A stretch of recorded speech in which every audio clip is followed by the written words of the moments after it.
أشهد أن لا إله إلا الله وحده لا شريك له وأشهد أن محمدا عبده ورسوله أما بعد فأعوذ بالله من الشيطان الرجيم بسم الله الرحمن الرحيم الحمد لله رب العالمين الرحمن الرحيم مالك يوم الدين إياك نعبد وإياك نستعين اهدنا الصراط المستقيم صراط الذين أنعمت عليهم غير المغضوب عليهم ولا الضالين बदर वारी जंग खां पोइ जे वाक़िअनि जो ज़िक्र थी रहियो हो। इन्हनि वाक़िअनि मां जिथे असांखे पाण सॻोरन सल्लल्लाहु अलैहि वसल्लम जी सीरत ऐं ज़िंदगी जे वाक़िअनि जो बि पतो पए थो, उते के तारीख़ी ॻाल्हियूं बि इल्म में अचनि थियूं ऐं किन ग़लति रिवायतुनि जी निशानदही बि थिए थी। जेकॾहिं तारीख़ पढ़ूं त जन इस्लाम जो ग़लति चहिरो ग़ैरनि जे साम्हूं पेश कयो आहे ऐं इस्लाम जा मुख़ालिफ़ इन सां इस्लाम खे बदनाम करण जो फ़ाइदो वठनि था ऐं शिदत पसंद मुस्लमान जेके आहिनि उहे पंहिंजा मक़सद पूरो करण जो मक़सदु हासिलु कनि था। बहरहाल अॼु जेके वाक़िआ मां बयानु करणु लॻो आहियां उन्हनि मां पहिरियों वाक़ियो उमैर बिन वहब जो आहे, जेको जंग खां पोइ पंहिंजी नाकामी जेका मुशरिकनि खे नाकामी थी हुई उन जो पलउ वठण जे लाइ पाण सॻोरन सल्लल्लाहु अलैहि वसल्लम खे क़तलु करण जे लाइ मके मां मदीने आयो हो, पर उते अल्लाह ताला जी तक़दीर कुझु ॿियो कमु कयो ऐं उनखे इस्लाम क़बूलु करण जी तौफ़ीक़ बख़्शियईं। इन जे तफ़सील में लिखियलु आहे त बदर जे क़ैदियुनि में वहब बिन उमैर बि हो, जेको बाद में मुस्लमान थी वियो। उनखे रिफ़ा बिन राफ़े गिरफ़्तार कयो हो। उन जो पीउ उमैर क़ुरैश जे अॻुवाणनि मां हुयो, माना त उमैर बिन वहब, जंहिं मके में रसूलुल्लाह सल्लल्लाहु अलैहि वसल्लम ऐं संदन असहाबनि खे तमामु घणियूं तकलीफ़ूं पहुचायूं हुयूं, पर पोइ ग़ज़वा बदर खां पोइ ही मुसलमान थी वियो। इन जो तफ़सील हीअं आहे त मुसलमान थियण खां पहिरियां उमैर ऐं सफ़वान बिन उमैया हिकिड़े ॾींहुं मके में हतीम जे भरिसां वेठा हुआ। सफ़वान उन वक़्तु मुसलमान न थियो हो। ही ॿई बदर वारी जंग में पंहिंजी शिकस्त ऐं पंहिंजनि वॾनि वॾनि सरदारनि जे बारे में ॻाल्हियूं करे रहिया हुआ जेके इन जंग में क़तलु थी विया हुआ। सफ़वान चयो, ख़ुदा जो कसम, इन्हनि सरदारनि जे क़तलु थी वञण खां पोइ ज़िंदगीअ जो मज़ो ई ख़तमु थी वियो आहे। उमैर चयो त ख़ुदा जो कसम, तूं सच थो चईं। उन चयो त जेकॾहिं मूं ते हिकिड़े माण्हू जो कर्ज़ु न हुजे हा जंहिंजी अदायगीअ जो मूं वटि को इंतज़ामु नथो पियो थिए ऐं पोइ पंहिंजे पुठियां पंहिंजे ॿार बचनि जी परेशानी जो ख़्यालु न हुजे हा, जेके मूंखां पोइ तंगदस्ती में मुब्तला थी सघनि था, त मां मुहम्मद सल्लल्लाहु अलैहि वसल्लम वटि पहुची उन्हनि खे क़तलु करे छॾियां हा। छो त मुंहिंजो उते पहुचण जो सबबु बि मौजूदु आहे, छो त मुंहिंजो पुटु उन्हनि जे हथनि में क़ैद आहे। हीउ ॿुधंदे ई सफ़वान उमैर जे कर्ज़ जी ज़िमेवारी खईं ऐं चयाईं, तुंहिंजो कर्ज़ु मुंहिंजे ज़िमे रहियो, मां उहो ॾेई छॾींदुसि। तुंहिंजा ॿार बचा मुंहिंजे ॿार बचनि सां गॾु रहंदा ऐं जेसि ताईं हू जीअरा आहिनि मां उन्हनि जी कफ़ालत ऐं परवरिश जो ज़िमो खणां थो। तूं वञु ऐं मोहम्मद सलाहु वसलम खे नऊज़ बिल्ला क़तलु करे विझ। उमैर हीउ ॿुधंदे ई वञण ते राज़ी थी वियो। उन सफ़वान खे चयो, मुंहिंजे ऐं तुंहिंजे विच में हीउ जेको मामिलो थियो आहे उनखे राज़ में रखजांइ। सफ़वान वाइदो करे वरितो। हाणे उमैर घर वञी पंहिंजी तलवार कढी, उनखे तिखो कयईं, उनखे ज़हर में ॿोड़ियईं ऐं उनखां पोइ मके मां रवानो थी मदीने पहुतो। जॾहिं उमैर मस्जिद नबवी पहुतो त हिते हज़रत उमर रज़ी अला ताला अन्हो कुझु ॿियनि मुस्लमाननि सां गॾु वेठा हुआ ऐं ग़ज़व बदर जूं ॻाल्हियूं करे रहिया हुआ। उमैर जीअं ई मस्जिद नबवी जे दर ते पंहिंजी ॾाची विहारी त हज़रत उमर जी उन्हनि ते नज़र पई त उमैर तलवार हथ में खयूं लहे पियो थो। हज़रत उमर उन्हनि खे ॾिसंदे ई चयो त ख़ुदा जो दुश्मन उमैर बिन वहब ज़रूरु कंहिं ख़राब इरादे सां हिते आयो आहे। पोइ हज़रत उमर फ़ौरन ई उतां उथी पाण सॻोरन सलाहु वसलम वटि हुज़ूर जे हुजरे मुबारक में विया ऐं अर्ज़ु कयाऊं, ऐं ख़ुदा जा पैगम्बर, ख़ुदा जो हीउ दुश्मन उमैर बिन वहब उघाड़ी तलवार खणी आयो आहे। पाण फ़रमायाऊं, उनखे मूं वटि अंदरि वठी अचो, का ॻाल्हि न आहे, अंदरि मूं वटि वठी अचोसि। हज़रत उमर सिधा उमैर वटि आया ऐं तलवार जो जेको पटो उन जे कंध में पातल हुयो उनखे मज़बूती सां पकिड़े उमैर खे वठी हलिया। हज़रत उमर सां गॾु उन वक़्तु जेके अंसारी मुस्लमान मौजूदु हुआ उते उन्हनि खे हज़रत उमर चयो त मूंसां गॾु रसूलुल्लाह सलाहु वसलम वटि अंदरि हलो ऐं हुज़ूर जे भरिसां ई वेहो, छो त हिन जे तरफ़ां मूंखे इत्मिनान कोन्हे। इन खां पोइ हज़रत उमर रज़ी अला ताला अन्हो उनखे वठी पाण सॻोरन सलाहु वसलम वटि अंदरि आया। पाण सॻोरन सलाहु वसलम जॾहिं ॾिठो त हज़रत उमर रज़ी अला ताला अन्हो इन हाल में अचनि पिया था जो हथ सां उमैर जी तलवार जो उहो पटो मज़बूती सां पकिड़ियल अथनि जेको उन जे कंध में हुयो, त पाण फ़रमायाऊं, उमर हिन खे छॾे ॾे।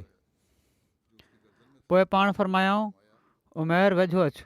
जीअं त उमैर वेझो आयो ऐं उन जाहिलियत जे आदाब जे मुताबिक़ अन अमू व सवाहन चवंदे सलाम कयो।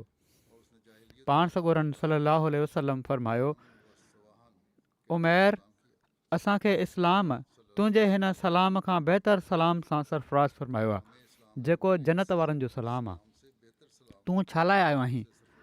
उमैर चयो, मां पंहिंजे हिन क़ैदी माना त पंहिंजे पुट जे सिलसिले में ॻाल्हि करणु आयो आहियां जेको तव्हां माण्हुनि जे कब्ज़े में आहे।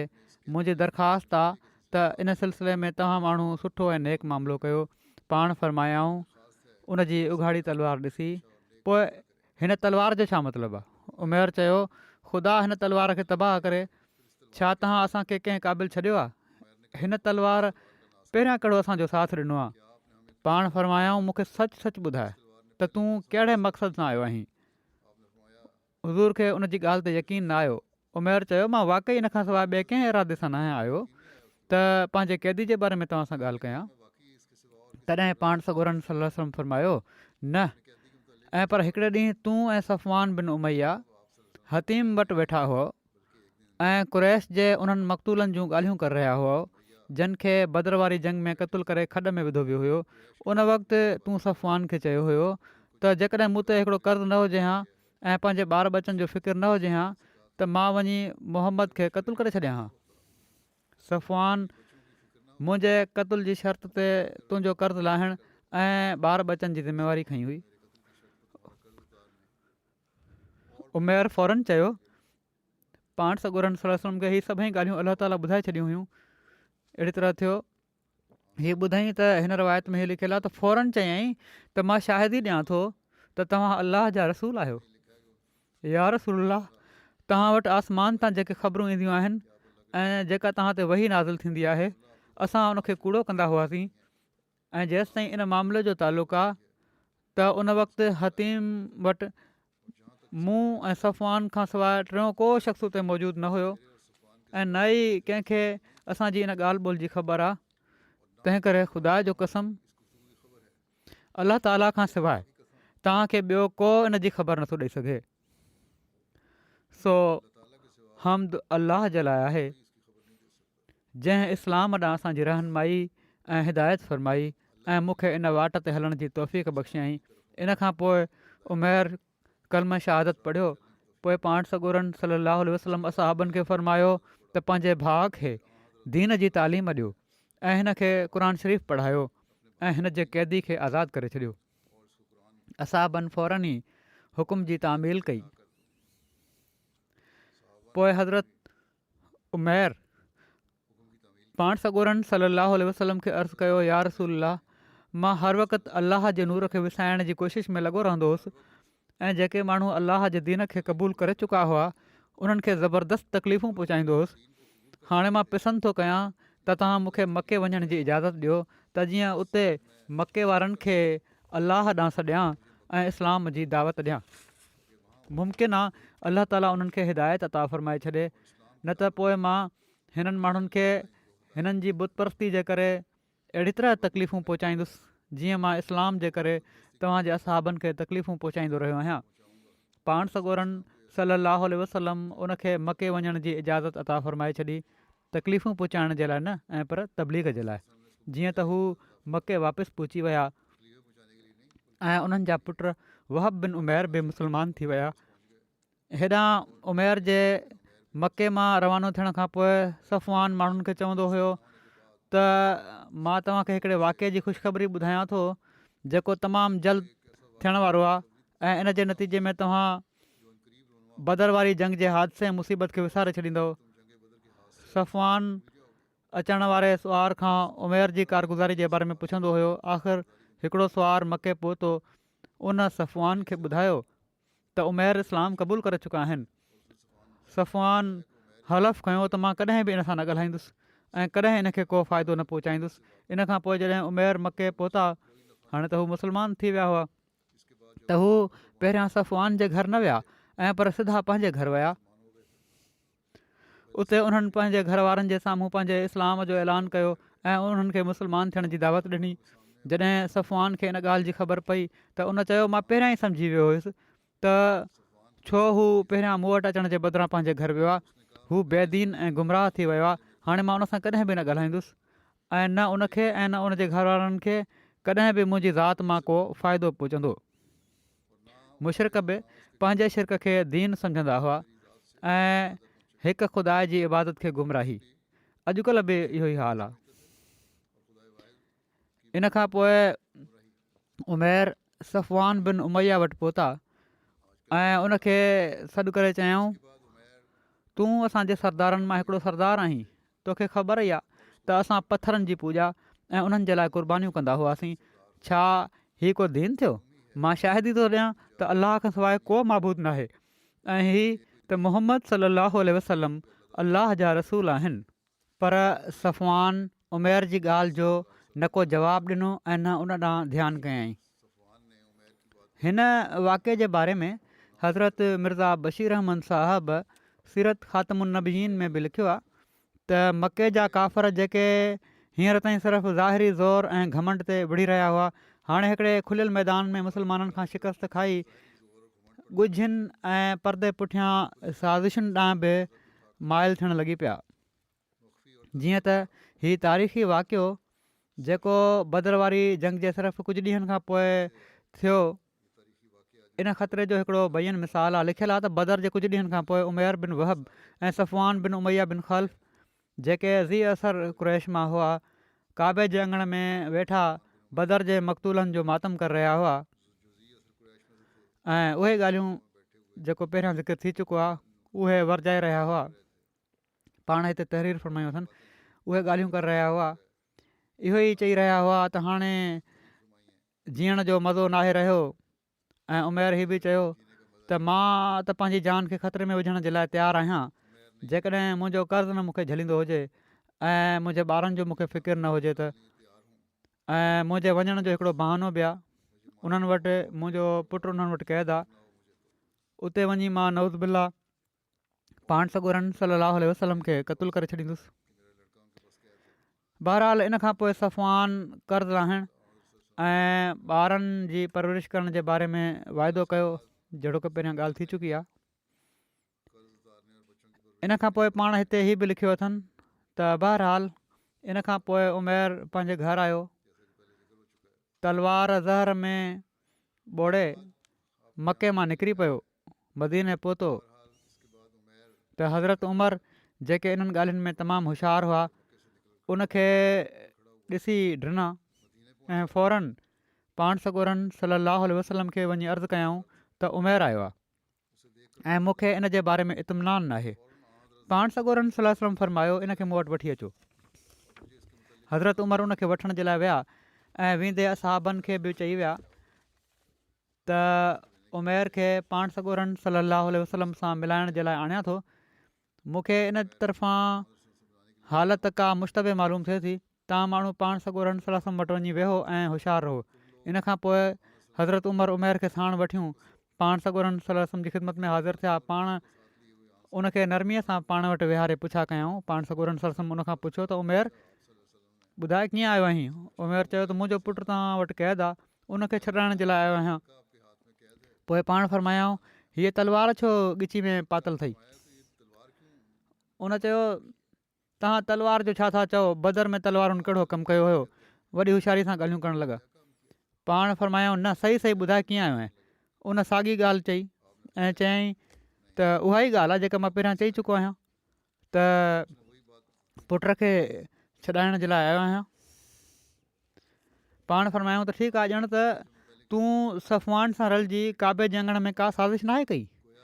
पाण इशारो ॾिनऊं साज़िश जो। उमैर हैरान थी वियो हीअ ॻाल्हि ॿुधी, पर पाण संभाले चयईं त न न, मां त का साज़िश नाहे कई। पाण फरमायाऊं, छा तूं मुंहिंजे क़तल जो मनसूबो नाहे कयो? पर यादि रख, ख़ुदा तोखे मूं ताईं पहुचण जी तौफ़ीक़ न ॾींदो। उमैर हिकिड़े गहरे फ़िक्र में पइजी वियो ऐं पोइ चयईं, तव्हां सच था चओ, असां वाक़ई हीअ साज़िश कई हुईसीं, पर लॻे थो त ख़ुदा तव्हां सां गॾु आहे, जंहिं तव्हांखे असांजे इरादनि जो इतलाउ ॾिनो आहे। न त जेॾी महिल मुंहिंजी ऐं सफ़वान जी ॻाल्हि थी हुई, उन वक़्तु उते को टियों शख़्स मौजूदु कोन हुयो। शायदि ख़ुदा ही तजवीज़ मुंहिंजे ईमान आणण जे लाइ करवाई आहे। मां सची दिलि सां तव्हां ते ईमान आणियां थो। पाण सॻोरा सलाहु वसलम उमैर जे इस्लाम ते ख़ुशि थिया ऐं असहाबनि खे फरमायाऊं, हाणे ही तव्हांजो भाउ आहे, इनखे इस्लाम जी तालीम खां आगाह कयो ऐं इन जे क़ैदी खे छॾे ॾियो।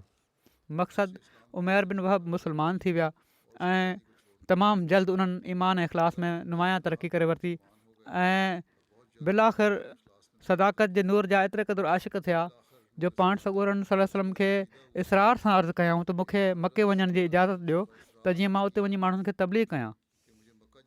पाण सॻोरन सलाहु वसलम इजाज़त ॾेई छॾी ऐं उमैर मके पहुची पंहिंजे तबलीग जे जोश सां केतिरनि ई माण्हुनि खे ॻुझे तौर ते मुस्लमान बणाए वरितो। सफ़वान जेको ॾींहुं राति पाण सॻोरन सलाहु वसलम जे क़तल जूं ख़बरूं ॿुधण जो मुंतज़िर हुयो ऐं क़ुरैश खे चवंदो हुयो त हाणे तव्हां हिकिड़ी ख़ुशख़बरी ॿुधण जे लाइ तयारु रहो, जॾहिं उन हीउ नज़ारो ॾिठो त ॼण त पंहिंजो पाण विसारे वेठो, बेख़ुदि थी वियो। बदर खां पोइ के माण्हू मुस्लमान बि थिया, पर मुनाफ़िक़ाणो रंग रखंदा हुआ। उन्हनि में अब्दुल्ला बिन उबई बिन सलूल बि हुयो। अलामा इब्न कसीर सूरह बकरा जी आयत 9-10 जे तफ़सीर में लिखनि था त जॾहिं ग़ज़वे बदर जो वाक़ियो पेश आयो ऐं अलाह ताला पंहिंजे कलमे खे ग़ालिबु कयो ऐं इस्लाम ऐं मुस्लमाननि खे इज़त ॾिनई, त अब्दुल्ला बिन उबई बिन सलूल जेको मदीने जो रहिस ऐं बनु ख़ज़रज मां हो ऐं जाहिलियत जे ज़माने में हिननि ॿिन्ही क़बीलनि माना त औस ऐं ख़ज़रज जो सरदार हुयो, उन्हनि माण्हुनि इरादो करे वरितो हुयो त हू उन्हनि ते हुकूमत कंदो, माना त अब्दुल्ला बिन उबई खे पंहिंजो सरदार बणाए रहिया हुआ। हिकिड़ी रिवायत में आहे त इन जी क़ौम ताज ठाराए उनखे बादशाह बणाइण जी तयारियुनि में मसरूफ़ हुई। इन दौरान भलाई अची पहुती, माना त इस्लाम जो पैगाम पहुची वियो ऐं माण्हुनि इस्लाम क़बूलु करे वरितो ऐं उनखे विसारे छॾियऊं। इन जे करे इस्लाम ऐं मुस्लमान उन जी दिलि में खुटकणु लॻा। जॾहिं बदर जो वाक़ियो थियो त हू चवणु लॻो त हीउ मामिलो त ग़ालिब ईंदो पियो थो वञे। पहिरियां त उनजो ख़्यालु हुयो त थोरा माण्हू आहिनि। जॾहिं बदर जी जंग खटी वई त इन सां उनखे फ़िक्रु पैदा थियो, जीअं त उन बज़ाहिर इस्लाम क़बूलु करे वरितो ऐं उन जे नक्शे क़दम ते हलंदे उन जे पोइ लॻनि जी हिकिड़ी जमायत बि इस्लाम क़बूलु करे वरितो ऐं के अहल किताब बि उन्हनि सां गॾु हुआ। इन बारे में हज़रत मिर्ज़ा बशीर अहमद साहिबु हीअं लिखियो आहे त अञा ताईं मदीने में कबीला औस ऐं ख़ज़रज उन्हनि जा केतिरा ई माण्हू शिरक ते क़ाइमु हुआ।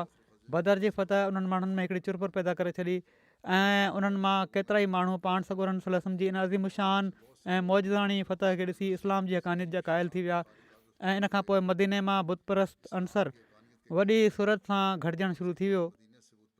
पर के अहिड़ा बि हुआ जंहिंजी दिलनि में इस्लाम जी इन फतह बुग़्ज़ ऐं साड़ जी चिणग रोशन करे छॾी ऐं उन्हनि खुलियो खुलायो मुखालफ़त खे ख़िलाफ़ मसलत सम्झंदे बज़ाहिर त इस्लाम क़बूलु करे वरितो, पर अंदरि ई अंदरि इन जी पाड़ पटण जे पुठियां पइजी मुनाफ़िक़नि जे टोले में शामिलु थी विया। हिननि मौख़र ज़िक्र माण्हुनि में वधीक मुमताज़ अब्दुल्ला बिन उबई बिन सलूल हुयो, जेको क़बीले ख़ज़रत जो हिकिड़ो तमामु नामियारो रहिस हुयो ऐं पाण सॻोरनि सल्लल्लाहु अलैहि वसल्लम जे मदीने में अचण जे नतीजे में पंहिंजी सरदारी जे खसिजी वञण जो सदमो बि सही चुको हुयो। हीउ शख़्स बदर खां पोइ बज़ाहिर मुस्लमान थी वियो, पर उन जी दिलि इस्लाम जे ख़िलाफ़ु बुग़्ज़ ऐं दुश्मनी सां भरियलु हुई ऐं मुनाफ़िक़नि जो सरदार बणिजी उन ॻुझो ॻुझो इस्लाम ऐं पाण सॻोरनि सलम जे ख़िलाफ़ु साज़िशुनि जो सिलसिलो शुरू करे ॾिनो। जीअं त बाद जे वाक़िअनि मां पतो लॻे थो त कहिड़ी तरह हीउ शख़्स कॾहिं कॾहिं इस्लाम जे लाइ तमामु नाज़ुक हालात पैदा करे छॾण जो सबबु बणियो।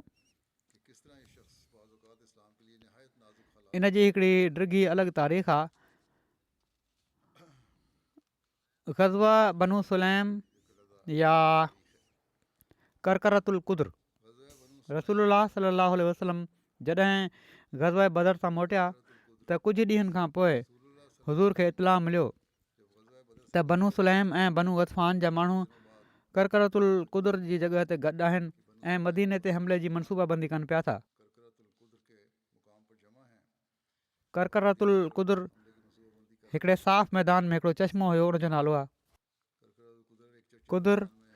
नजद जे रस्ते में मके खां शाम वञण वारे रस्ते ते मदीने खां 96 मीलनि जे मुफ़ासिले ते मौजूदु आहे। बहरहाल हीअ ख़बर मिलंदे ई रसूलुल्लाह सल्लल्लाहु अलैहि वसल्लम फ़ैसिलो कयो त बनू सुलैम ऐं बनू गतफ़ान ॾांहुं अज़ ख़ुदि फ़ौरी पेशकदमी करे उन्हनि जे फ़ासिद इरादनि खे ख़ाक में मिलाए छॾणु घुरिजे। जीअं त पाण सॻोरा सलम 300 असाबनि जो लश्कर वठी ख़ुदि करकरतुल कुद्र ॾांहुं रवाना थी विया।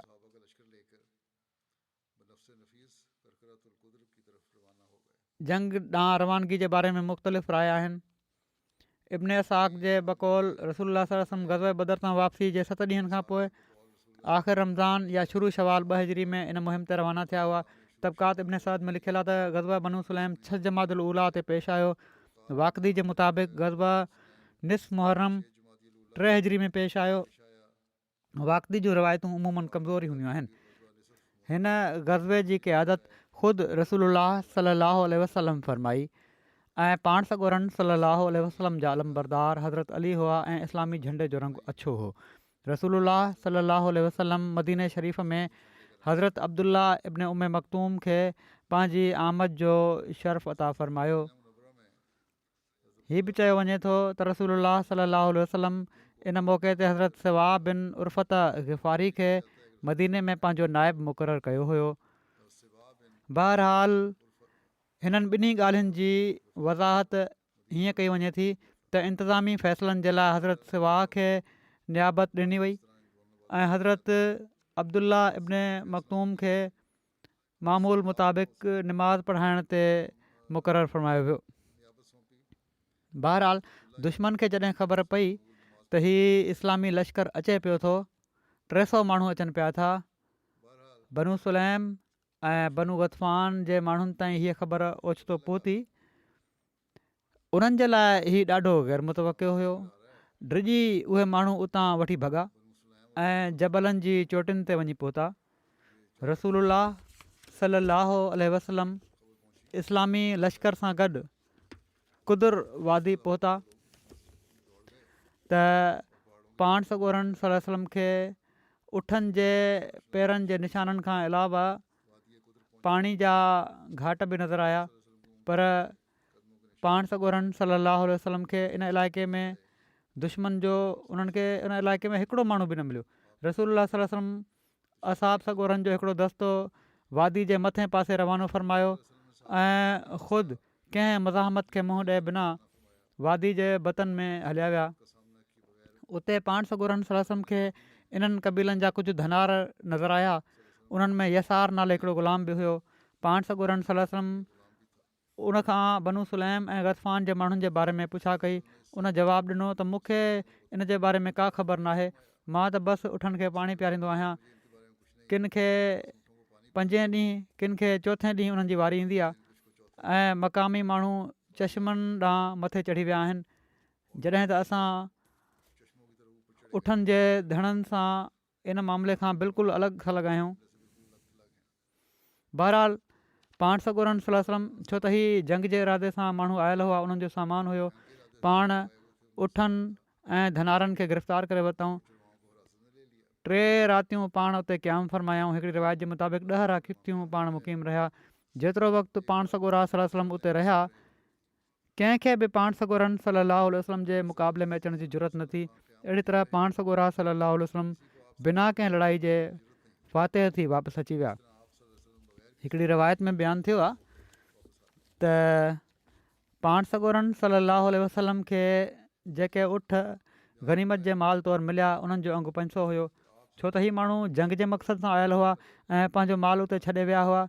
इन लाइ उन वक़्त जे रिवाज जे मुताबिक़ ही जाइज़ हुयो त उन्हनि जो माल भली खणी अचिजे, उहो गनीमत जो माल हुयो।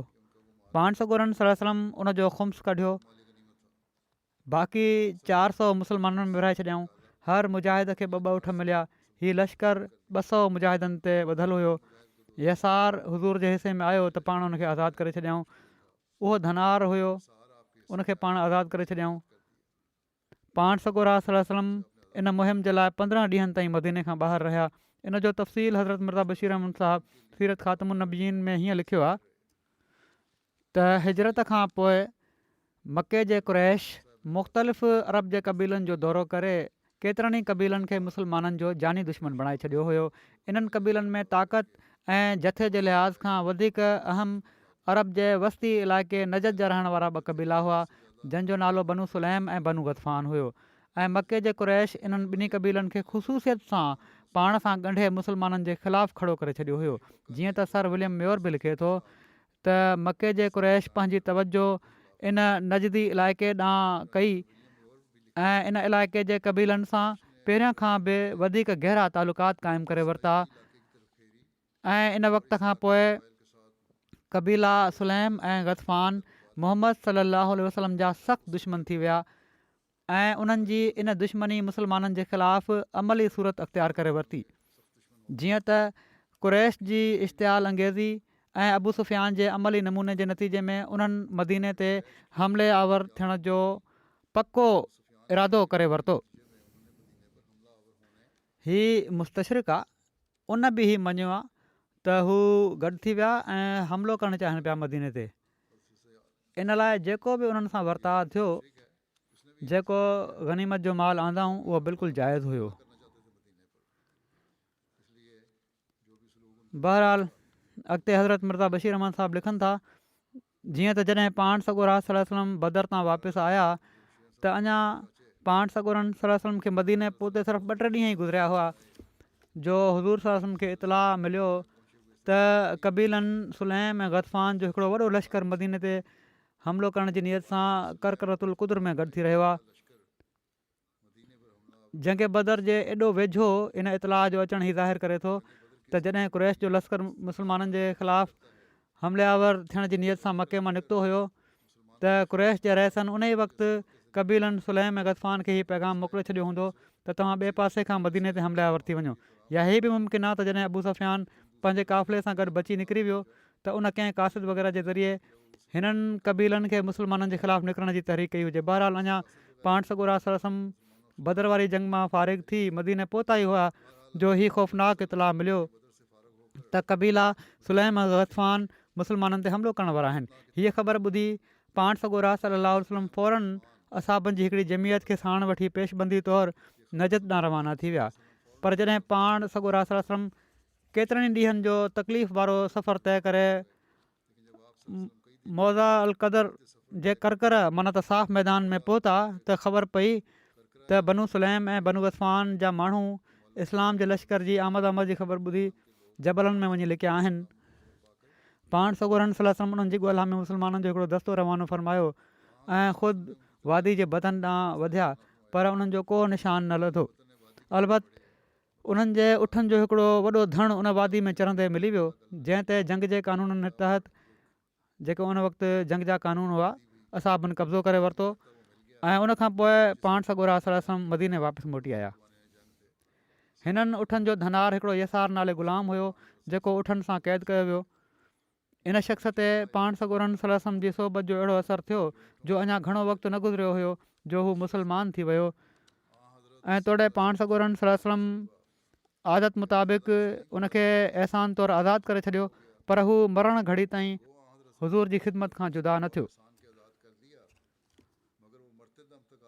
पोइ मुस्लमाननि जी पहिरीं ईद उल फितर जे बारे में ही शवाल 2 हिजरी में थी। इन जे बारे में लिखियलु आहे त हिजरत जे ॿिए साल रमज़ान महीने जी पुॼाणी ते पाण सॻोरनि सलाहु वसलम पहिरीं ईद उल फितर अदा फ़रमाई। पाण सॻोरनि सलाहु वसलम पुछा कई त जाहिलियत जे दौर में तव्हां जेके 2 ॾींहं ख़ुशियूं मल्हाईंदा हुओ उन्हनि जी हक़ीक़त ऐं हैसियत छा आहे? अर्ज़ु कयो वियो हीअ उतां जे रहण वारनि त असां इन खां पहिरियां मज़हबी ॾिहाड़ो बिल्कुलु ओड़ी तरह मल्हाईंदा हुआसीं जेको हाणे बि राइज आहे। फ़रमायूं अलाह ताला इन्हनि 2 मज़हबी ॾिहाड़नि खां बहितर तव्हांजे लाइ मुक़ररु फ़रमाया आहिनि। असाब सॻोरनि वॾे शौक़ सां पुछा कई उहे कहिड़ा ॾींहं आहिनि या रसूलुल्लाह सल्लल्लाहु अलैहि वसल्लम? हुज़ूर सल्लल्लाहु अलैहि वसल्लम फ़रमायो ईद उल फितर ऐं ईद उल अज़हा। इन्हनि ॾींहंनि में को रोज़ो न रखे ऐं पर खाए पीए ऐं ख़ुशियूं मल्हाए। इन्हनि 2 ईदुनि में पाण ईदगाह वेंदा हुआ। ईदगाह मदीने जे ओभरे हिसे ॾांहुं हुई। पाण ईद जे ॾींहुं ईदगाह हिकिड़े रस्ते तां वेंदा हुआ ऐं ॿिए रस्ते तां वापसि थींदा हुआ। इन सां जुलूस जी शिकिल थी वेंदी हुई ऐं ग़ैर मुस्लिमनि ते रोब तारी थींदो हुयो। हिकु दफ़ो ईद उल फितर जी निमाज़ पाण मस्जिद नबवी में बि पढ़ायाऊं, छो त उन निमाज़ महल मींहुं तमामु तेज़ वसे पियो। इन ईद जे बारे में हज़रत मिर्ज़ा बशीर रहमान साहिबु लिखियो आहे त ईद उल फितर जे ज़िमन में हीउ जेको लिखियो अथनि उहो हीउ आहे त रमज़ान जा रोज़ा फ़र्ज़ु थियण खां पोइ रमज़ान जो आख़िर आयो त पाण सॻोरनि सलाहु वसलम ख़ुदा खां हुकुम हासिलु करे सदक़तुल फितर जो हुकुम जारी फ़रमायो त हर मुस्लमान जंहिंखे उन जी ताक़त हुजे पंहिंजे तरफ़ां ऐं पंहिंजे घर वारनि ऐं मातहतनि तरफ़ां फ़ी माण्हू 1 साह जे हिसाब सां खजूर या अंगूर या जव या कणिक वग़ैरह सदके तौरु ईद खां पहिरियां ॾिए ऐं हीउ सदको ग़रीबनि ऐं मिसकीननि ऐं यतीमनि ऐं बेवाउनि वग़ैरह में विरहायो वञे त जीअं ज़ी इस्ताद माण्हुनि तरफ़ां इबादत ऐं सोम जी कमज़ोरियुनि जो कफ़ारो थी वञे ऐं ग़रीबनि जे लाइ ईद जे मौक़े ते हिकिड़ी इमदाद जी सूरत निकिरी अचे। जीअं त पाण सॻोरनि सलाहु वसलम जे हुकुम ते हर ईद रमज़ान खां पहिरियां सदक़तुल फितर बाक़ाइदा तौर ते हर नंढे वॾे मर्द औरत मुस्लमान खां वसूल कयो वेंदो हुयो ऐं यतीमनि ऐं ग़रीबनि ऐं मिसकिननि में विरहायो वेंदो हुयो। ईद उल फितर बि इन ई साल शुरू थी, माना त पाण सॻोरनि सलाहु वसलम हुकुम ॾिनो त रमज़ान जो महीनो ख़तमु थी वञण ते शवाल जी पहिरीं तारीख़ ते मुस्लमान ईद मल्हाईंदा कनि। हीअ ईद इन ॻाल्हि जी ख़ुशी में आहे त अलाह ताला असांखे रमज़ान जी इबादत अदा करण जी तौफ़ीक़ अता फ़रमाई आहे। पर कहिड़ो न दिलरुबाई जो शान आहे त पाण सॻोरनि सलाहु वसलम इन ख़ुशी जे इज़हार जे लाइ बि हिकिड़ी इबादत ई मुक़ररु फ़रमाई। जीअं त हुकुम ॾिनऊं त ईद जे ॾींहुं सभई मुस्लमान कंहिं खुलियल जॻह ते गॾु थी पहिरियां 2 रकतूं निमाज़ पढ़ंदा कनि, पोइ इन निमाज़ खां पोइ बेशक जाइज़ तौर ते ज़ाहिरी ख़ुशी बि मल्हाइनि, छो त रूह जी ख़ुशी महल जिस्म जो बि हक़ु आहे त उहो ख़ुशी में हिसो वठे। दरअसल इस्लाम हिननि सभिनी वॾियुनि इबादतुनि जी पुॼाणी ते जेके इज्तिमाही तौर ते अदा कयूं वेंदियूं आहिनि ईदूं रखियूं आहिनि। जीअं त निमाज़ुनि जी ईद जुमो आहे, जेको ॼण त हर हफ़्ते जी निमाज़ुनि खां पोइ ईंदो आहे ऐं जंहिंखे इस्लाम में सभिनी ईदुनि खां अफ़ज़ल क़रार ॾिनो वियो आहे। पोइ रोज़नि जी ईद ईद उल फितर आहे, जेका रमज़ान खां पोइ ईंदी आहे, ऐं हज जी ईद ईद उल अज़हा आहे, जेका हज जे ॿिए ॾींहुं मल्हाई वेंदी आहे। ऐं हीअ समूरियूं ईदूं पोइ ख़ुदि पंहिंजे अंदरि हिकिड़ी इबादत आहिनि। मक़सदु त इस्लाम जूं ईदूं पंहिंजे अंदरि हिकिड़ो अजीब शान रखनि थियूं ऐं इन्हनि सां इस्लाम जी हक़ीक़त ते वॾी रोशनी पए थी ऐं हीउ अंदाज़ो करण जो मौक़ो मिले थो त कहिड़ी तरह इस्लाम मुस्लमाननि जे हर कम खे ज़िक्र इलाही सां ॻंढणु चाहे थो। सो हीअ अहमियत आहे ईदुनि जी, त यादि रखणु घुरिजे हमेशह सिर्फ़ु ख़ुशियूं न आहिनि ऐं पर अलाह ताला जो ज़िक्र बि हुअणु घुरिजे ऐं इबादत बि हुअणु घुरिजे। फ़रमाइनि था मूंखे तारीख़ खां हटिणो पए थो, न त मां ॿुधायां त कहिड़ी तरह इस्लाम हिकिड़े मुस्लमान जी हर चुरपुर ऐं हर कौल फेल खे ख़ुदा जी यादि जो ख़मीर ॾिनो आहे। एसि ताईं जो रोज़ानो जे मामूली उथणु वेहणु घुमणु फिरणु सुम्हणु जाॻणु खाइणु पीअणु ऐं वेझणु सिंझणु ऐं कपिड़ा मटणु जुती पाइणु घर खां ॿाहिरि वञणु घर जे अंदरि अचणु सफ़र ते वञणु सफ़र तां वापसि अचणु का शइ विकिणणु का शइ ख़रीद करणु बुलंदी ते चढ़णु बुलंदी तां लहणु मस्जिद में दाख़िलु थियणु मस्जिद खां ॿाहिरि अचणु दोस्त सां मिलणु दुश्मन जे साम्हूं थियणु नओं चंड ॾिसणु घरवारी वटि वञणु मक़सदु हर कम खे शुरू करणु ऐं ख़तमु करणु एसि ताईं जो छिक ऐं उबासी ताईं ॾियण खे कहिड़ी न कहिड़ी तरह ख़ुदा जे ज़िक्र सां वाबस्ता करे छॾियो आहे। सो हीअ इस्लाम जी तालीम आहे जंहिंखे हमेशह हर हक़ीक़ी मुस्लमान खे साम्हूं रखणु घुरिजे त अलाह ताला हर वक़्तु हर ॻाल्हि में असांजे साम्हूं हुअणु घुरिजे। इन हालत में जेकॾहिं अरब जा मुशरिक पाण सॻोरनि सल्लल्लाहु अलैहि वसल्लम जे बारे में जेके दरअसल इन तालीम खे आणण वारा पर काफ़रनि जे ख़्याल में इन तालीम खे बणाइण वारा हुआ, हीअ चवंदा हुजनि त मोहम्मद सल्लल्लाहु अलैहि वसल्लम खे ख़ुदा जो जुनून थी वियो आहे त का तअजुब जी ॻाल्हि न आहे। वाक़ई हिकिड़े दुनियादार खे हीअ ॻाल्हियूं जुनून खां सवाइ ॿियो कुझु नज़र नथियूं अची सघनि, पर जंहिं पंहिंजी हस्ती जी हक़ीक़त खे सम्झो आहे हू ॼाणे थो त ज़िंदगी इन ई जो नालो आहे। हक़ीक़ी ज़िंदगी इहा ई आहे त ख़ुदा ताला जी यादि हमेशह इंसान खे रहे। इन अरसे में ॿिनि मुश्तबे वाक़िअनि जो बि ज़िक्र मिले थो, बदर वारी जंग खां पोइ ऐं उहद खां पहिरियां, जंहिंजो जेकॾहिं सरसरी जाइज़ो बि वरितो वञे त साफ़ ज़ाहिर थिए थो त मन घड़त कहाणी आहे ऐं साफ़ पतो लॻे पियो थो। पहिरियों वाक़ियो अस्मा बिनते मरवान जो क़तलु आहे। हीउ बयानु कयो वञे थो त हिन खे क़तलु कयो वियो ऐं इन जे तफ़सील में बयानु थियो आहे त हज़रत उमैर बिन अदी ख़ितमी हिकिड़ा नाबीना असाबी हुआ। हज़रत उमैर क़बीले बनु ख़ितमा में सभिनी खां पहिरियां मुस्लमान थिया। हिजरत जो ॿियो साल हुयो, रमज़ान जूं 5 रातियूं बाक़ी हुयूं। पाण सॻोरनि सल्लल्लाहु अलैहि वसल्लम उमैर बिन अदी ख़ितमी खे अस्मा बिन ते मरवान ॾांहुं मोकिलियो जेका यहूदी औरत हुई ऐं मरसद बिन ज़ैद बिन हिसन अंसारी जी घरवारी हुई जेके मुसलमान थी विया हुआ। अस्मा बिन ते मरवान खे क़तलु करण जो हुकुम ॾियण जो सबबु हीउ हुयो त हीअ इस्लाम खे गारियूं ॾींदी हुई। हीअ बयानु कयो वञे थो ऐं त इन लाइ मोकिलियो जो इस्लाम खे गारियूं ॾींदी हुई ऐं पाण सॻोरनि सल्लल्लाहु अलैहि वसल्लम जे ख़िलाफ़ु माण्हुनि खे उभारींदी हुई ऐं शेर चवंदी हुई। हिकिड़ी रिवायत में अचे थो हीअ औरत किना कपिड़ा मस्जिद नबवी में खणी उछले छॾींदी हुई। इन कहाणी खे बणाइण जे लाइ हिन रिवायत में हीअ बि शामिलु कयो वियो आहे ऐं अहिड़ी तरह पाण सॻोरनि सल्लल्लाहु अलैहि वसल्लम ऐं मुस्लमाननि खे तकलीफ़ पहुचाईंदी हुई। हज़रत उमैर राति जी उंदाही में इन जे घर में दाख़िलु थिया। बकौल हिननि जे जॾहिं पाण सॻोरनि सल्लल्लाहु अलैहि वसल्लम हुकुम ॾिनो त उन औरत जे घर विया राति जी उंदाही में ऐं उनजी औलाद उनजे चौधारी सुतल हुई ऐं हिकिड़े ॿार खे हू खीरु पीआरे रही हुई। उमैर पंहिंजे हथ सां उनखे चेक कयो ऐं उन जे ॿार खे उनखां परे कयईं ऐं पंहिंजी तलवार उनजे सीने ते रखी पूरो ज़ोर लाथईं एसि ताईं जो तलवार उनजी चेल मां ॿिए पासे खां निकिरी वई। इन खां पोइ उमैर बिन अदी मदीने अची पाण सॻोरनि सल्लल्लाहु अलैहि वसल्लम जे पुठियां सुबुह जी निमाज़ पढ़ी। जॾहिं पाण सॻोरा सल्लल्लाहु अलैहि वसल्लम निमाज़ खां फ़ारिग़ थी उथिया त पाण सॻोरनि सल्लल्लाहु अलैहि वसल्लम जी नज़र उमैर ते पई। पाण उनखां पुछा कयूं छा तूं मरवान जी धीउ खे क़तलु करे छॾियो आहे? उन्हनि अर्ज़ु कयो हा। छा इन क़तल जे नतीजे में मूं ते को गुनाह थियो आहे? हाणे हीअ पुछनि पिया था, हिकु पासे त लिखियलु आहे त पाण सॻोरनि सल्लल्लाहु अलैहि वसल्लम हिननि खे मोकिलियो हुयो, हाणे हीअ पुछनि पिया था छा क़तल जे नतीजे में मूंखे गुनाह थियो आहे? पाण जवाब में अरबी जो हिकिड़ो ग़ैर मारूफ़ मुहावरो ॻाल्हायऊं ऐं फ़रमायाऊं ला यन तते हो फ़ी हा अनज़ान। इन जे करे त 2 ॿकरियूं बि पाण में न विढ़ंदियूं। माना त हिन औरत जो क़तुलु एॾो हक़ीर मामूली आहे जो इन जी मुखालफ़त करण वारो बि इन जी मुखालफ़त न कंदो। लिखनि था हीउ कलमो या मुहावरो उन्हनि कलिमात मां आहे जेके रसूलुल्लाह सल्लल्लाहु अलैहि वसल्लम खां अलावा कंहिंजे वाता न ॿुधा विया। बसि इहा ई हिकिड़ी रिवायत मिले थी हिते। बहरहाल हिन वाक़े खां पोइ पाण सॻोरनि सल्लल्लाहु अलैहि वसल्लम उमैर जो नालो बसीर माना त ॾिसंदड़ रखे छॾियो। हज़रत उमर बिन ख़त्ताब चयो त हिन अंधे ॾांहुं ॾिसो जंहिं अलाह ताला जी इताअत में राति गुज़ारी। पाण हिन खे फरमायूं हिननि खे अंधो न चओ ऐं पर हिननि खे बसीर चओ।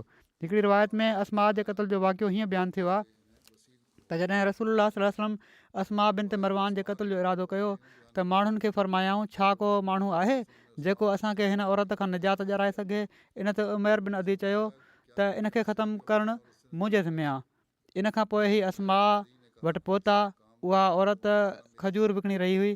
उमैर उन जे साम्हूं रखियल खजूरनि ॾांहुं इशारो करे चयो छा तो वटि हिननि खजूरनि खां भलियूं खजूरूं आहिनि। उन चयो हा। ऐं हीअ चई हू पंहिंजे घर जे अंदरि वई ऐं खजूरूं खणण जे लाइ हेठि निबिड़ी।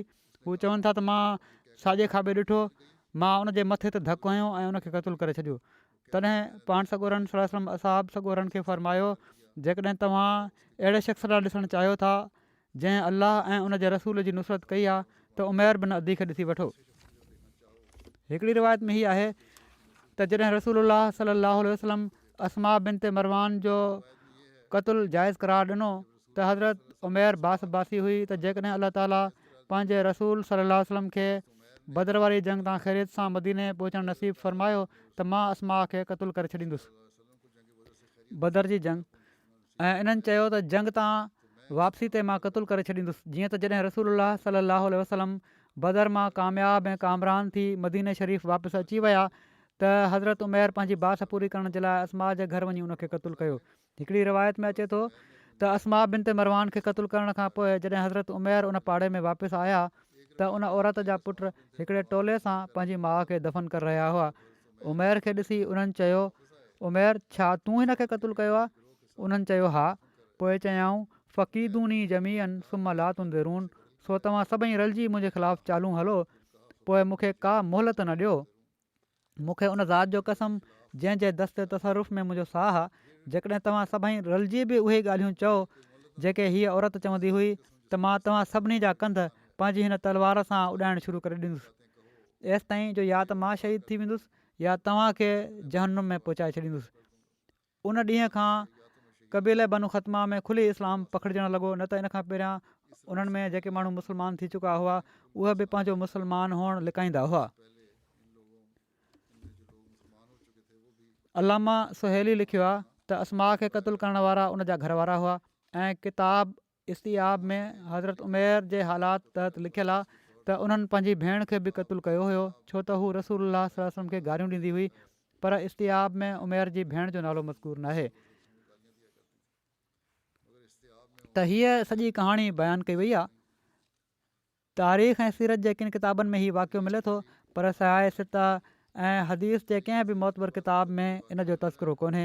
असुलु ॻाल्हि हीअ आहे त बाद जे ज़माने जे किन माण्हुनि अहिड़ी तरह जे फ़र्ज़ी ऐं मन घड़त वाक़िअनि खे न सिर्फ़ु पंहिंजे किताबनि में जॻह ॾिनी आहे ऐं पर तौहीन रिसालत जी सज़ा जे ज़िम्न में दलील तौरु पेश करणु लॻी पिया आहिनि। ऐं इहो ई अॼुकल्ह जा मुला इन ॻाल्हि खे वठी त दलील ॾींदा आहिनि त जेको तौहीन रिसालत करे उनखे क़तलु करे छॾियो, जॾहिं त तौहीन रिसालत जी कंहिं क़िस्म जी का अहिड़ी सज़ा इस्लाम जी शरीयत में मौजूदु कान्हे ऐं न ई अहिड़ी तरह जे वाक़िअनि जी का हक़ीक़त आहे। मिसाल तौरु जॾहिं असां हिन वाक़े जो तज्ज़ियाती मुतालियो कयूं त मालूम थिए थो त अवल त सनद जे एतबार खां हीअ रिवायत ज़ईफ़ आहे ऐं अलामा अलबानी हिन हदीस खे मौज़ू क़रार ॾिनो आहे। जीअं त अलामा नासिरुद्दीन अलबानी इन खे पंहिंजे किताब सिलसिलतुल अहादीस ज़ईफ़ा वल मौज़ूआ में लिखियो आहे त इन जो हिकिड़ो रावी मोहम्मद बिन अमर वाक़दी आहे जेको कज़ाब आहे ऐं इब्न मुइन इन खे ज़ईफ़ चयो आहे। इन खां अलावा दरायत जे लिहाज़ खां ॾिसिजे त इन रिवायत जे बारे में केतिरा ई सुवाल पैदा थियनि था। मिसाल तौरु असाबी नाबीना हुअण जे बावजूदु इन औरत जे घर ताईं अकेला कीअं पहुता। उहो चवंदा त साईं रस्तो पहिरियां ॾिसंदा वेंदा हूंदा या बाक़ाइदा उते वेंदा हूंदा त पोइ रस्तो ॻोल्हे पहुची विया, पर बिल्कुलु राति जो उते अकेला पहुची विया, दर ते पहुची विया, अंदरि बि हलिया विया। पोइ नंबर 2 ही त औरत खे राति जी ऊंदाही में कीअं ॻोल्हे कढियऊं। हीअ कीअं ख़बर पई त चौधारी हुनजे ॿार बि सुता पिया आहिनि। ठीकु आहे, हर हिकु खे हथु हणंदा रहिया ऐं पोइ पतो लॻो ऐं को जाॻियो बि न उन हथु हणण जे दौरान में। चेक करे हीअ बि मालूम करे वरितऊं त हू ॿार खे खीरु पीआरे रही हुई। पोइ उन मक़तूल मौत खे साम्हूं ॾिसी बि नाबीने खां पंहिंजे दिफ़ा या बचाव जे लाइ का कोशिशि या मज़ाहमत न कई। उनखे ॿार खे हालांकि कातिल रिवाज जे मुताबिक़ इन खीर पियाक ॿार खे ज़ोरी परे कयो हुयो। हीअ सॼो औरत जूं अखियूं हुयूं, हू नाबीना हुआ, तॾहिं बि उन लुड़ न कयो, न का मज़ाहमत कई। उनजो मुड़ुस बि उते सुतो पियो हुयो, उनखे बि का ख़बर न पई। ऐं सभिनी खां वधीक रही त नाबीने असहाबी खे को सॾु कए बिना कीअं ख़बर पइजी वई। उमूमी तौर ते नाबीना माण्हू आवाज़नि सां सुञाणींदा आहिनि त उहा ई औरत अस्मा बिनत मरवानी हुई। ॿी रिवायत में हीअ बि आहे त उहा औरत जॾहिं खजूर खणणु अंदरि वई, हिकिड़ी रिवायत जेका आहे, हाणे कहाणियूं बि मुख़्तलिफ़ आहिनि न, हाणे ॿी कहाणी में हीअ आहे त उहा औरत जॾहिं खजूर खणणु अंदरि वई त असहाबी हेॾे होॾे ॾिठो त उन्हनि खे को नज़र न आयो। हीअ ॻाल्हि बि गौर जोगी आहे त असहाबी त नाबीना हुआ, इन सूरत में हेॾे होॾे कीअं पिया ॾिसी सघनि ऐं हीअ कीअं पिया चई सघनि त मां हेॾे होॾे ॾिठो त को नज़र न आयो। ऐं पर पहिरियां खां पयल खजूरुनि खे ॾिसी हीअ बि अंदाज़ो थी वियो त हीअ खजूरूं भलियूं न आहिनि। जेकॾहिं कोई चए त हथु हणी ॾिठो हुओ त चलो ठीकु आहे, पर हेॾे होॾे ॾिसण वारी ॻाल्हि त बहरहाल आहे न। हिकिड़ी रिवायत में आहे त जॾहिं उहे असहाबी उन औरत खे क़तलु करण खां पोइ रसूल सल्लल्लाहु अलैहि वसल्लम जी ख़िदमत में पहुता ऐं उनजे क़तल जो इतरार ॾिनऊं त ॿीहर वापसि उते मोटिया त औरत जा पुट उनखे दफ़न करे रहिया हुआ। हीअ ॻाल्हि बि गौर जोगी आहे त हीअ कीअं मुमकिन आहे त हेॾे हू हुनखे क़तलु करे ऐं होॾां हुनजा पुट उनखे कुझु देरि में दफ़न करणु हलिया अचनि। थोरे वक़्फ़े में सभई कम फ़ौरन थी विया। इन खां अलावा हीअ बि तहक़ीक़ आहे ऐं हीअ बयानु करे थो छॾियां असांजे माण्हुनि जी ॿिया इख़्तिलाफ़ हिन वाक़े जो फ़र्ज़ी ऐं मन घड़त हुअणु साबित कनि था। इन्हनि में हीअ आहे त अक्सर रिवायतुनि में आहे त औरत जो नालो अस्मा बिनत मरवान दर्ज आहे, जॾहिं त अल इस्तियाब जे मुसनिफ़ जे वेझो हू अस्मा न ऐं पर उमेर जी भेण बिनत अदी हुई। ॿियो ही त कातिल जो नालो अक्सर जॻहुनि ते उमेर बिन अदी आयो आहे, पर किन जॻहुनि ते अमर बिन अदी बि आयो आहे, जॾहिं त इब्न दुरैद जे वेझो कातिल जो नालो कश्मीर हुयो। किन ॿियनि रिवायतुनि जे मुताबिक़ मथियनि मां को बि कातिल न हुयो ऐं पर औरत जी क़ौम जे कंहिं शख़्स उनखे क़तलु कयो हुयो जॾहिं त उहा खजूर विकिणी रही हुई। इब्न साद जे मुताबिक़ क़तल जो वक़्तु राति जो विचों हिसो आहे, जॾहिं त ज़रकानी जी रिवायत में ॾींहुं या शाम जो वक़्तु ज़ाहिर थिए थो, छो त रिवायत जे मुताबिक़ उन वक़्तु मक़तूला खजूरूं खपाए रही हुई। पोइ हिननि जे वारदात जे तरीक़े में बि इख़्तिलाफ़ आहे। मक़तूला खे घुटो ॾिनो वियो, उनजे पेट में खंजर वग़ैरह घेराए उनखे क़तलु कयो वियो, उनखे राति सुते में क़तलु कयो वियो या उनखे खजूरूं वठण जे बहाने उनजे घर वञी घुटो ॾिनो वियो। पोइ हीअ बि आहे त सीरत इब्न हिशाम जे मुताबिक़ जॾहिं अबू उफ़क़ खे क़तलु कयो वियो त हूअ मुनाफ़िक़ थी वई। इन इबारत मां ज़ाहिर थिए थो त ॼण त हू पहिरियां मुस्लमान हुई ऐं अबू उफ़क़ जे क़तल जो ॿुधी मुनाफ़िक़ थी वई। जेकॾहिं इन खां पहिरियां मुस्लमान हुई त हू हुज़ूर सल्लल्लाहु अलैहि वसल्लम जे शान में गुस्ताखी कंदे कीअं हजब लिखी सघे पई ऐं मस्जिद जी बेहुरमती कीअं पई करे सघे। वाक़दी जी रिवायत जे मुताबिक़ उमेर चयो त ए अल्लाह, मूं ते तुंहिंजे लाइ बास आहे, जेकॾहिं मां रसूलुल्लाह सल्लल्लाहु अलैहि वसल्लम सां गॾु मदीने वापसि वयुसि त मां ज़रूरु उनखे क़तलु कंदुसि। जॾहिं त दायरा मारिफ़ सीरत मोहम्मद रसूलुल्लाह सल्लल्लाहु अलैहि वसल्लम जे बकौल हू नाबीना हुआ, इन जे करे ग़ज़वा बदर में शामिलु न थी सघिया हुआ। ऐं इन ई मुसनिफ़ हिन वाक़े जे तनाज़ुर में वाक़दी जो कौल त नाबीना हुअण जे बावजूदु जहाद में हिसो वठंदा हुआ जो ज़िक्र कयो आहे। पाण ई ग़लति क़िस्म जूं रिवायतूं ख़लत मलत करे छॾींदा आहिनि। जेकॾहिं हीअ फ़र्ज़ी ऐं मन घड़त वाक़ियो नाहे त तारीख़ ऐं सीरत जे किन किताबनि मिसाल तौरु तारीख़ तबरी, तारीख़ इब्न कसीर वग़ैरह हिन वाक़े जो ज़िक्र छो नाहे कयो।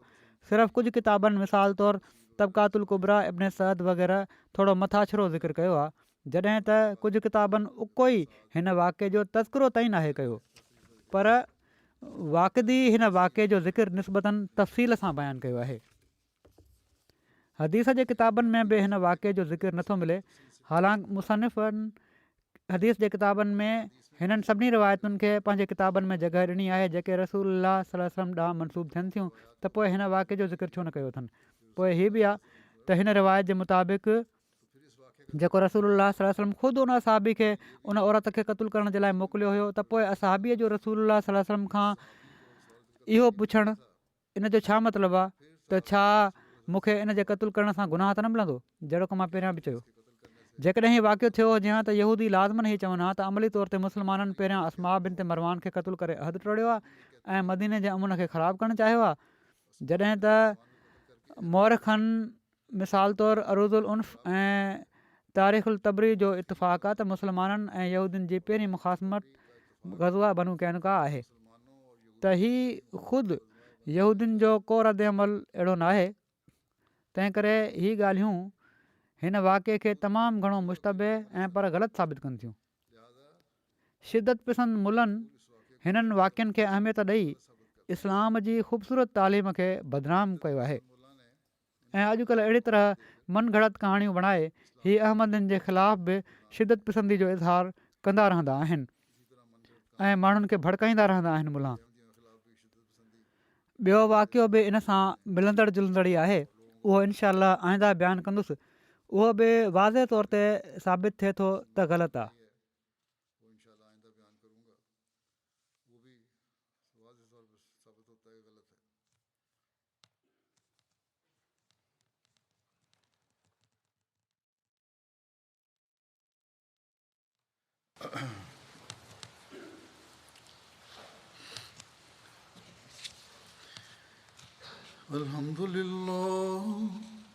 अल्हम्दुलिल्लाह नहमदुहु व नस्तईनुहु व नस्तगफिरुहु व नुमिनु बिही व नतवक्कलु अलैहि व नऊज़ु बिल्लाहि मिन शुरूरि अनफुसिना व मिन सय्यिआति अअमालिना मन यहदिहिल्लाहु फला मुदिल्ल लहु वमन युद्लिल्हु फला हादिय लहु वनशहदु अन ला इलाहा इल्लल्लाह वनशहदु अन्ना मुहम्मदन अब्दुहु व रसूलुहु इबादुल्लाहि रहिमकुमुल्लाह इन्नल्लाह यअमुरु बिल अदलि वल इहसानि व ईताइ ज़िल क़ुर्बा व यन्हा अनिल फ़हशाइ वल मुनकरि वल बग़ि यइज़ुकुम लअल्लकुम तज़क्करून उज़्कुरुल्लाह यज़्कुरुकुम वदूहु यस्तजिब लकुम वलज़िक्रुल्लाहि अकबर।